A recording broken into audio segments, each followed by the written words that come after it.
what's going on, guys? We're back here with another Lugo Show. We're here with, they call him a legend killer. His name's Stephen Buchanan.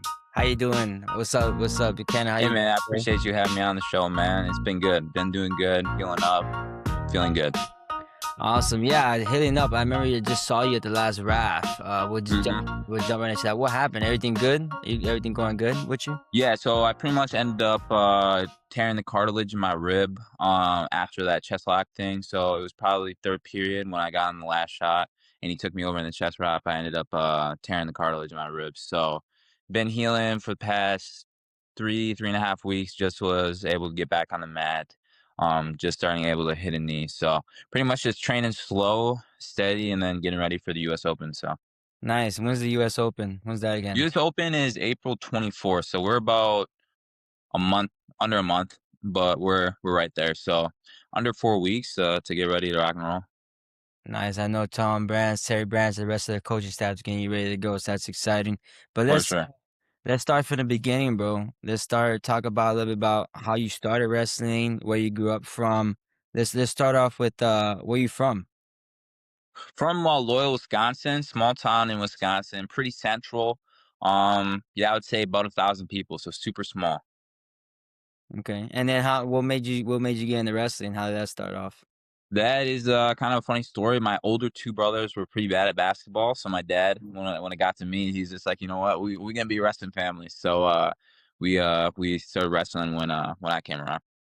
Whenever you can remember, and you went to middle school. How were you a good middle school wrestler? How were you in high school? What were your credentials like there in middle school, high Yep. school? So middle school, never even made it to the state tournament. I started wrestling, I would say, in like sixth grade. Mm. Didn't make it to state, kind of learning like the basics. High school, didn't make it to state until my sophomore year. Ended up placing sixth, and then junior senior year, kind of was like the flip. I started learning like, oh, okay, you have to start doing extra. You have to really put in the work outside the wrestling room to make these big gains, the big hops. And then once I started implementing that into my everyday schedule, ended up winning my junior senior year. So what made you make that switch? I know you talked about it was your hmm sophomore year. Your sophomore year. Sophomore year. Was there Yep. any that made So you? yeah, for sure. I was the sophomore year, I ended up getting six. I had the injury default in my last match, and I had like sprained like the UCL in my elbow.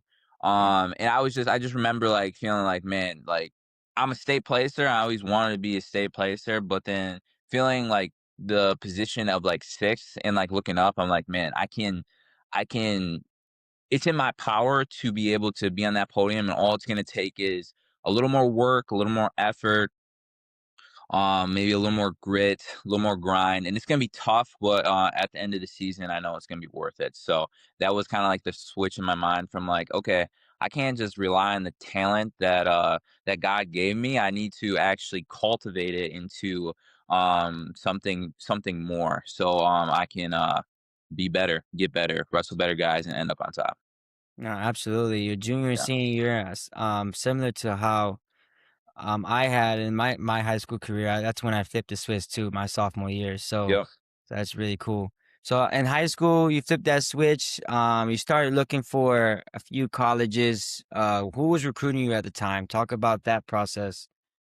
So yeah, honestly, wasn't highly recruited because I didn't wrestle a lot of freestyle. Like the only freestyle tournament I wrestled was Fargo, and I Mm. got to the blood rounds, and that's where I was kind of saw or seen by my coach from Wyoming, Mark Branch, and he started to recruit me. But other colleges weren't really interested. Like you had Wisconsin, who had I think the number one guy coming in at 97. So they're like, hey, you can come in and try to be a walk on. Minnesota wasn't too interested. I was more talking to the other colleges, and they were like, maybe you can like come in and be a practice partner. But Wyoming was like the only university that actually offered me like a scholarship, which was like a 50% scholarship. So he gave me like a week to figure it out, and it was the only thing I had going. So I hopped on it right away, and then verbally committed, and then later on signed the contract. What's the head coach's name there again? I know he's Mark a what? Mark, right? Mark Branch, yep. He wrestled Oklahoma State under John Smith, Okay, four-time finalist, two-time national champ. gotcha, Yep, gotcha. I know he's a really good coach. The first time I remember hearing of Wyoming, I know Big Splash was Bryce Meredith. I know Bryce Meredith, bro, yeah, a that's pretty much dog. him. Yeah, Yeah, good dude, tough wrestler. But yeah, that's the first time I kind of heard of Bryce Meredith. I mean Wyoming in general. Um, yeah. okay, and then after Wyoming, you switched over to a different school, right? You transferred. Was the transfer portal around at the time, or was that like That was, like, the first year it, like, kinda got big. I would okay, say I was probably one of the first to kinda utilize that, and it was pretty frowned upon at the time, like, it wasn't, um like nowadays, like, oh, you hop in the transport and it's like, okay, that's what everyone's doing now. So I think I was like one of the first to actually hop into the transfer portal, and that was kind of like not shamed upon, but it just wasn't big at the time. So yeah, my coach, Mark Branch was there, and then under him was Tion Ware. He also was a two-time finalist and I think a two-time national champ as well. And he kind of became my mentor. So he ended up going to Oklahoma. And after he left, it just kind of wasn't the same. So I ended up following him out there to Oklahoma and then redshirting and then wrestling one full year for the Oklahoma Sooners. the word you just used, mentor. Yeah. You following your mentor from one school to another. Can you talk about how important it is to have a mentor part of your life? Whether you're a high school wrestler or a college athlete or even someone who's just in the real world, right? How important Yeah. is it to have that mentor for you in your college career? And man, it was huge. It was huge. I mean, you say like mentor someone older, he's already been through so many more experiences that I've been through. He already knew so much more of like the world and the situations that I would be going to. So I could just speak to him. Any questions that I had, I could come to him, and it wasn't just me by myself, you know. There's a lot of times you go through these hard practices and you don't understand the reasons why, or you're struggling with something even outside the mat, off the mat, and you need someone to talk to. I mean, he was the person that I turned to, and he kind of could put it back into wrestling terms and help me understand like the reasons why everything was so hard in the sport and why it was going to grow me as a man to be the wrestler that I became, and also off the mat, the man that you should become. So having a mentor is so valuable. I mean, I wish I would have started it earlier, like um high school. I mean, that would have been amazing. Maybe I would have turned switched that flip a little bit sooner. But having that in the college level, I mean, every single day you have someone to turn to, someone who has your back. So important. So important. Absolutely. I know having a mentor is definitely important. I can think of some of my mentors in the past and some of them I still have now.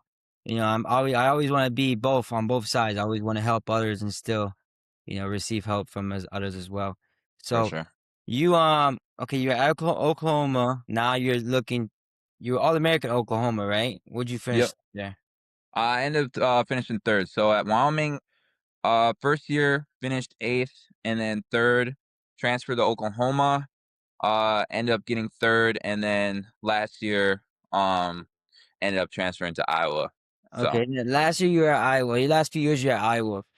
yeah, Before we get into that, talk about the because you were at three different programs. That's like right. three different styles, three different coaches, three different cultures, three different everything. Talk about the difference that you saw. Anyone guys, in nothing bad or good, just the Yeah, difference for that you sure. saw. I mean, first off, coming into Wyoming college scene, I already thought that I was, a hard worker. I'm coming off of my senior year. I'm like, okay, I just won state. I've been putting in extra work. I'm gonna be one of the hardest workers there.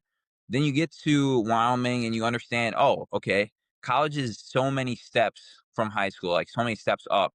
I mean, this work was like so hard that it like made you think like, oh man, like, am I even in the right spot? Like, is this gonna make me better? Like, thinking about quitting. It's just, I mean, the things that you contemplate after like a hard practice was crazy. So I would say Mark Branch definitely helped me to become like a tough wrestler. Like, you think of like a gritty, tough wrestler. I think I learned that the most at Wyoming.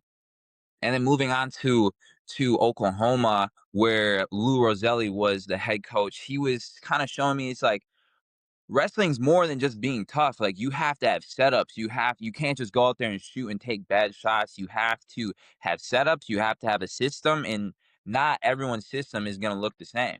But when you have a system and you know it works and you believe it and you're confident you can go and wrestle anyone, it doesn't matter who it's going to be, it's going to look the same.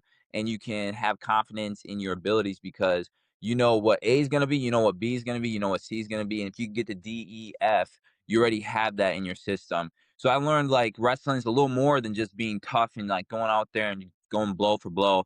Like you might need to add a little finesse to it. And then going on to Iowa where you have Tom and Terry, I mean, it's like back to basics. You know, they're showing me how to pressure on a single where I thought my single leg was one of the best in the country, and he was like, "You're pressuring completely wrong." So I really learned the importance of pressure and positioning in Iowa, and it was basics, but I told the kid this a few maybe today or yesterday, but like basics makes like an average wrestler good and a good wrestler great. And I learned so many basic things in Iowa, but I didn't have them perfected, and I'm still working on perfecting them. But it's the basics that I'm trying to perfect that's gonna make me a super good wrestler. To me, it sounds like you kind of took things from each program and kind of made your own model of it, and you've been very successful at it so far. You won a title, national champ in 2025, right? Hmm. Am I right? Yep. Yeah, Yep. 2025. Yeah. 197 pounder. Talk about that experience. Talk about what it feel like to get your hand raised at the national tournament. I mean, yeah, I mean, first off, I mean, it's way easier to stay on the front side, right? That back side is just I it's hard. It's hard. And I I couldn't break that I want to say like that wall or that barricade that was stopping me from getting into the finals, you know, and I finally get not the finals, the semifinals, and I finally get to the semifinals and I get denied 2 times in a row. And it's just like, man, how like why am I getting this far and I can't get over that hump to get into the finals? Um and then you finally get into the finals and win it. It's just like it's completion. It was gratitude. It was something that it's just like, okay, everything that I did this year paid off. But then at the same time, it's like, man, you look back and it's like I've been through three different programs, three different universities. I've been through each university having like three coaches. So I've been through three at Wyoming, three at Oklahoma. They got a switch from head coach Lou Roselli to head coach Roger Kish. So that's another three new coaches, and you get three more new coaches at Iowa. So I'm having 12 to 18 coaches in my entire career helping me to perfect my craft. And I get to the final stage and I end up winning. I'm just looking back and I'm just like, gratitude, man. I got to be thankful for all the coaches that were there, the mentors, the practice partners, all of it. So just it was just like a flashback at my entire life story, and I was like, okay, you know, that's God's plan. So Absolutely, God's plan 100%. So going back to being at so many different systems with so many different coaches, would you say it's more on the athlete than the system itself? Because, you know, you look at the average parent here, the average wrestler here, and they jump from club to club. Is it more so the athlete that's gonna make this person successful, or is it more the system you think that's gonna make the person successful, or is it hand to hand? If that makes sense. Is that no, all? for sure. I think it's the athlete. You know, I think it's the athlete. I think every system has its benefits, but if you don't believe in the system, you're not going to grow from it. And Mhm. I've been to people ask me like, "Man, how did you succeed at different programs where things are so different?" It's just like I came in there and I had to not forget the system that I just came from, but understand the reasons why they do the things that they do, and then start to believe it, start to trust the process and trust the coaches. Because if you don't trust that, you get out on the mat and you're gonna have so many doubts, and you're not. It's gonna show in your wrestling, it's going to show in your practices. It's going to show in your day to day life. And you can. It's easy. I think it's the easy way to blame the system. But honestly, I think it's more on the athlete and just believing in the system. If you have questions, ask. You know, I came to Iowa and I had questions like, I'm like, why do you guys do it this way? Tom or Terry would explain it to me, I'm like, okay, I can get behind this. I can trust this. And then that built me to be the wrestler that I am today. I think the biggest word there is trust, and you said it a few times, and I think a lot of people we need more of that in this world for sure. For But sure. then going back to the national tournament, you talk about being on the backside a few times. You get to the semifinals a few times, and you lose. Talk about the adversity or the things that are you set in your head, and you have to overcome those things to come back and get the next best thing. Absolutely. I mean, you lose in the semifinals, your entire mind's set on getting to the finals, right? Your entire mind's like, okay, I got 2 more matches to be a national champ. And then you lose it, and then you have to come back the next day and wrestle 2 more matches to just get 3rd. And it's just like you're tired, you're sore. You don't necessarily lose your fire, but it's just like everything that you've been working towards was taken from you. And it's so easy to get put into like a negative mindset of like, is it even worth all like second through eighth is the same thing. Like it's just an all American. Like I can't even Yeah, be a national champ. So like, is it even worth going out there and in fighting for the same title? And that's what's running through your head. And then I had a coach, yeah, Mark Branch. You know, my first time getting 3rd. I mean, I lost in the semis, and I thought I was gonna be in the finals, and I'm like, are you kidding me? And he's just like, I know what's going through your head. It's a lot of negativity, but you it is like he's like something like your older self is gonna thank you or is gonna turn back and thank yourself for fighting through and getting the next best thing, just like you said, because it's gonna take that grit, it's gonna take that effort, it's gonna be tough, but in the end, it shows like your will, your heart to fight for the next best thing and not just give in and give up because it's easy.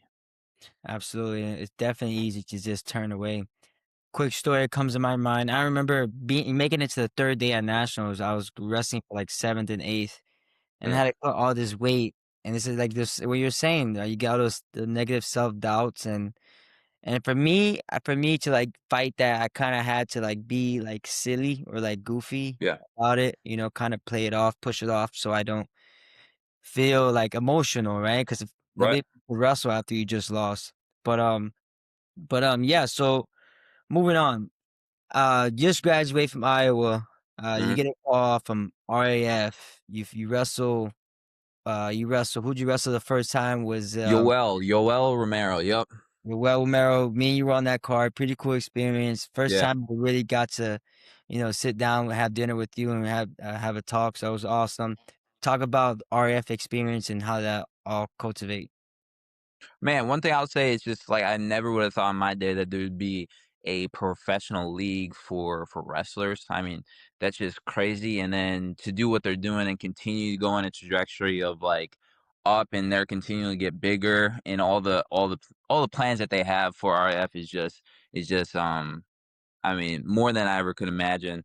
I mean, and then the energy that's in that room is amazing, right? I mean, you see a lot of young kids who are who really want to be in your shoes. Like they're watching you, hoping one day they'll be able to wrestle against legends. And maybe you are like later on, you're wrestling one of those kids in the stands. You know, it's just like, and it's like a full circle. But it was amazing. I mean, from beginning to end, you see like what they kind of do behind the scenes. You're wrestling. You're chilling, you're meeting new people, you're making connections, and then you're able to wrestle high level guys. And my first match was against Yoel, who is, I mean, like you said, I mean, he's a legend. He looked legend on his mat. Yeah, he's past. I mean, he's past his time a little bit on the mat, but I mean, he's still going. I mean, he just had a fight like a couple of days ago, a bare knuckle fight, and it's Right. just like, dude, this dude's a beast, bro. But just being able to share the mat with him, kind of learning from him, and just seeing like, man, pressure and what that looks like, and even if he did come away with the L and the he ended up losing to me. It's just like how he reacted, what he said. It really was just a great time. Yeah, definitely a great time. Definitely a great experience. Did you have your next opponent set up for RAF? Is that already set or? It is not set yet. I think because I lost to Gibby, um, that next match would have put me against the winner of Snyder. And I think Snyder won that on the last card, so I think it's gonna be Snyder and Gibby for the belt. And then maybe I get a title shot, or maybe I just wrestle another match at that 215 weight class. I'm not sure what their plans is, but I mean, I still have three more matches before the contract ends. So we'll see. We'll see what kind of happens after the U.S. Open. Nice, bro. Well, good luck to you, whoever you have. I know you're gonna kill it. Before we go here, make sure that you guys tune in for June 14th. Stephen Buchanan will be there to take his Takedown Machine camp. He'll be there to help you guys become Takedown Machines. Coach Stephen Buchanan, do you have anything you want to say before we head out? Man, it's a camp to be at. Looking forward to being there, teaching just things I learned for the past 6 years. I mean, from the 15 to 18 coaches I had from my college career, but mostly just like showing you guys the basics of how to get in on singles, doubles, high crotches, and really how to finish quick and easy so you can become the best. Become the best. You want to become the best and learn from the best. June 14th, Elite 2-Week Challenge. Miami Hawks. See you guys there. Peace.